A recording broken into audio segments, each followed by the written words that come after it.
قبل ما اكلمك عن ارخم فرقه الاهلي هيواجهها النهارده في الدوري المصري، وقبل ما اكلمك كمان عن تصريحات احمد سيد زيزو مع ابراهيم فايق بالامس، عندي سؤال مهم جدا جدا جدا محتاجين نعرف له اجابه دلوقتي بكره. المهم نعرف له اجابه.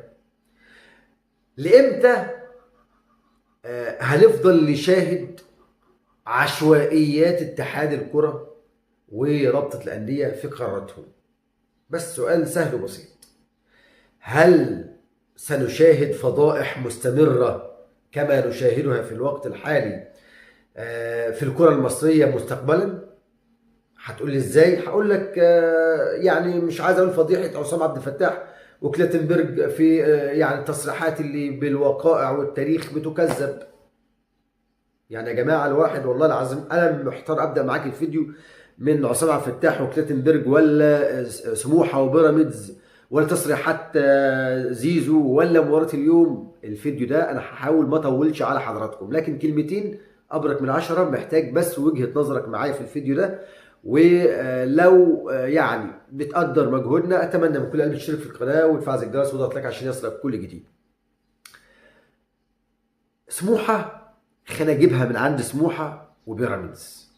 المباراه كانت في طريقها للتعادل 1-1، وكانت يعني خلاص على وشك الانتهاء بهذه النتيجه. يعني الحكم لغاها لاسباب الجميع يعرفها. جه اتحاد الكوره ورابطه الانديه الجماعه اتفقوا على ان الماتش هيتعاد من عند الدقيقه اللي الحكم لغى فيها المباراه او نهى فيها المباراه. من عند الدقيقه 49 يعني هنكمل من عند الدقيقه 50. هو في كده في القرارات.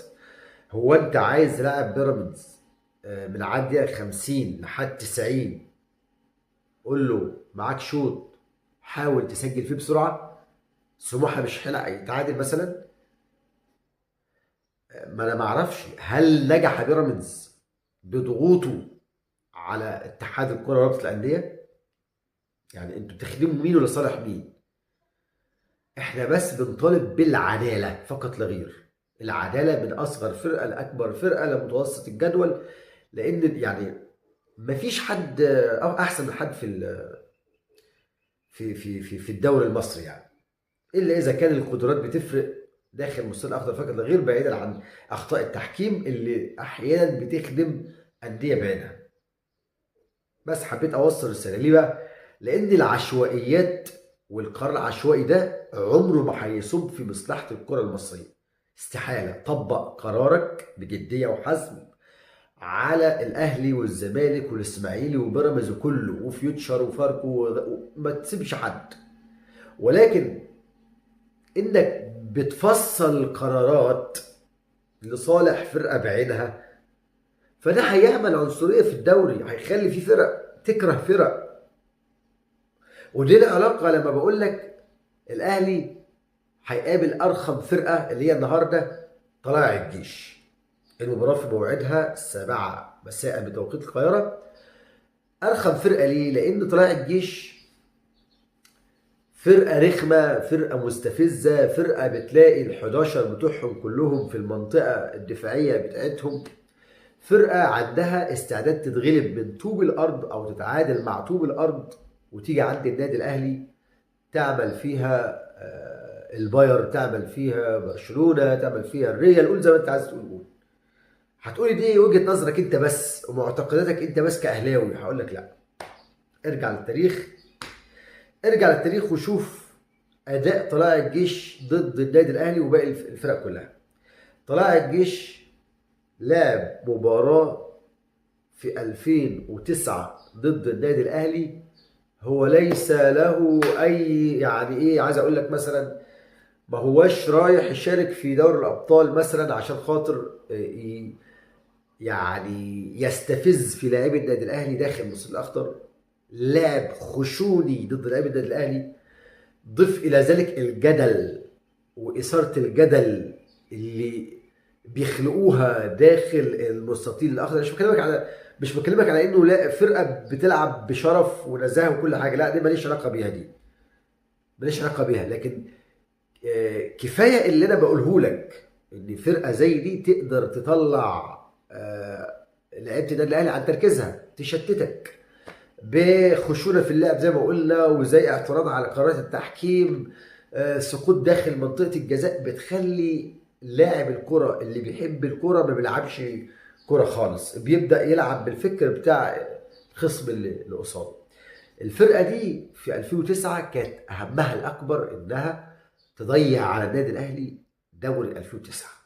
وتصريحاتهم طلعوا فاكرين غريب حافظ وغيره لما طلعوا يقول لك ما اعرفش لعيبه الاهلي كانت بتتحايل علينا عشان يجيبوا هدف. كذبوا، بدليل الاهلي رزعهم 3 اجوان، 3 مش رزع، مش هدف واحد بس عشان يتقال عليكم.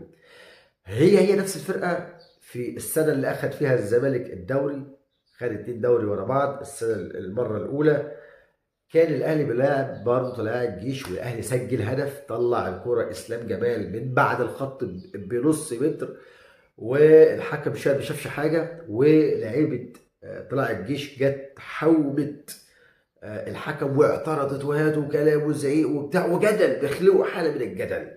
فمباراة اليوم أتمنى كولر يكون مركز فيها ذهنيا ومجهزها فنيا، واللعيبة واقفة بدنيا، أكتر ما كولر مركز مع تطفيش كهرباء.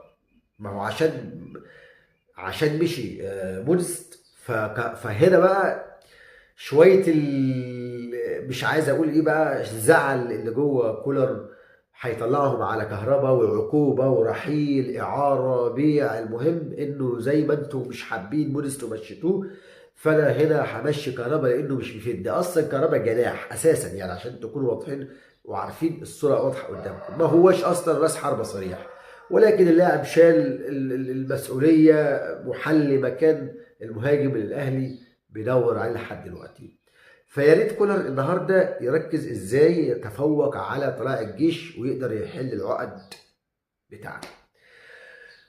احنا في امس حاجه للنقطه، لان النهارده رابطه الانديه بتقول لك انه بيراميدز هيعيد المباراه من الدقيقه 50 للدقيقه 90. بتتكلم في شوط واحد، يا ضربه جزاء لبيراميدز ويحسب فيها، الغي هدف لسموحه بناء التسلل. تحكيم سيء في الفتره الاخيره دي، تحكيم سيء في الفتره الاخيره دي. فخلونا نختم بتصريحات احمد سيد زيزو، اللاعب المحترم اللي جمهور الكره المصريه اهلاوي وزملكاوي بيحبوه بيتفقوا عليه. لاعب قدر من خلال تصريحاته انه يكون يعني ايقونه، صدقوني ما بطبلش ولا بجامل، ايقونه هيذكرها التاريخ الرياضي يوما ما غلطش في الاهلي عشان ياخد ترند الزمالك، ما اسأش لاي حد، ولكن بكل شياكه وبساطه الراجل بيحترم جمهور الاهلي وبيحترم لعيبه النادي الاهلي، ولاعب مخلص لفرقته، ساهم في بعض الصفقات لفرقته عشان خاطر يشوف فرقته في مكانه حلوه، ما هوش موظف زي ما البعض بيقول. انا لو اتكلمت في تصريحاته مش هخلص، لكن حضراتكم سمعتم، وانا حبيت اعقب واديه اشاده واقول لاعب يا ريت كل لعيبه الزمالك زيه كده، بنفس الفكر والتفكير والثقافه والاداء. كان الزمالك في حته تانيه. بصراحه بحسد الزمالك على احمد سيد زيزو، وكنت اتمنى واحد زي ده يكون في حاجه زي النادي الاهلي كده. كان زمانه زهق القاب وانجازات البعض يعني محروم منها. وبقول ان شاء الله القادم يكون افضل في الاهلي والزمالك، عشان ده كله بيصب في مصلحه منتخب مصر. بشكركم جدا، دمتم في رعايه الله، والسلام عليكم ورحمه الله وبركاته.